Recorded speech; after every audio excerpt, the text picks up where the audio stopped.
Bose Bintu, from rejection to a great turnaround. In the quiet town of Ona, Bose Bintu lived a life that many admired. Educated, married, a mother, and had a good paying job. But suddenly one day, tragedy struck. At 33, Bose Bintu lost her husband and newborn child in a devastating accident. The sorrow that consumed her was worsened by society's rejection.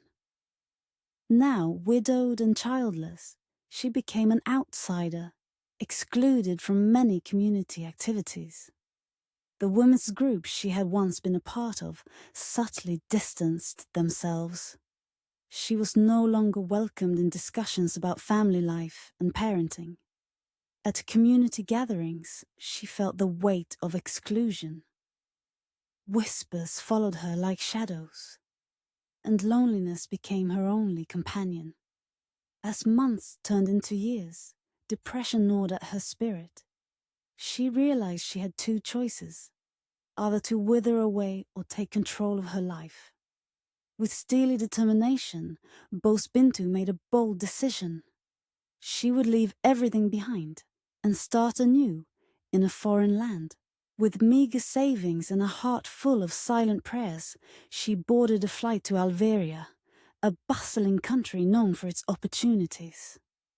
The first few months were difficult and grueling.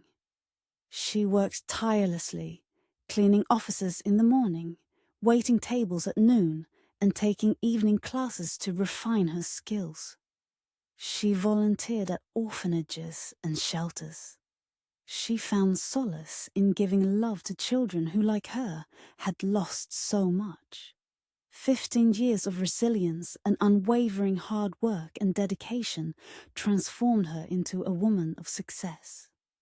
She established a chain of educational centers for underprivileged children. She earned a national recognition for her philanthropic efforts. Along the way, she adopted orphan children, pouring into them the love she had once been denied. Her name became synonymous with hope, and her story inspired many. Then came an unexpected twist in her tale. At a charity gathering, she met Daniel Everett, a man of charisma, intelligence, and deep compassion. Their conversations flowed effortlessly, and their shared passion for humanity drew them closer. She had no idea that Daniel was a senator with ambitions beyond the corridors of power. What she also did not anticipate was falling in love again. Years later, as Daniel ran for the presidency, Bose stood by his side, not just as his wife, but as a force of her own. The people of Algeria admired her journey from an outcast to a woman of strength and kindness. When Daniel won the election, Bose Bintu Everett became the First Lady of Algeria. At the grand opening of a free university for less privileged children, that she and her now president husband founded, she stood before the nation.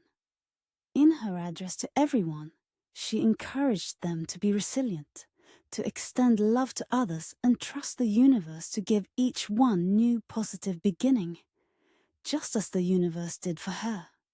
She had been broken, discarded, and forgotten, but she refused to let fate define her.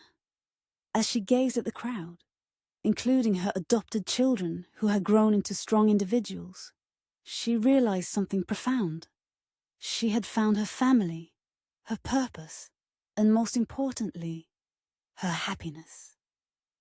Bose Bintu Everett was no longer just a widow who was once rejected. She was a leader, a mother, and a beacon of hope.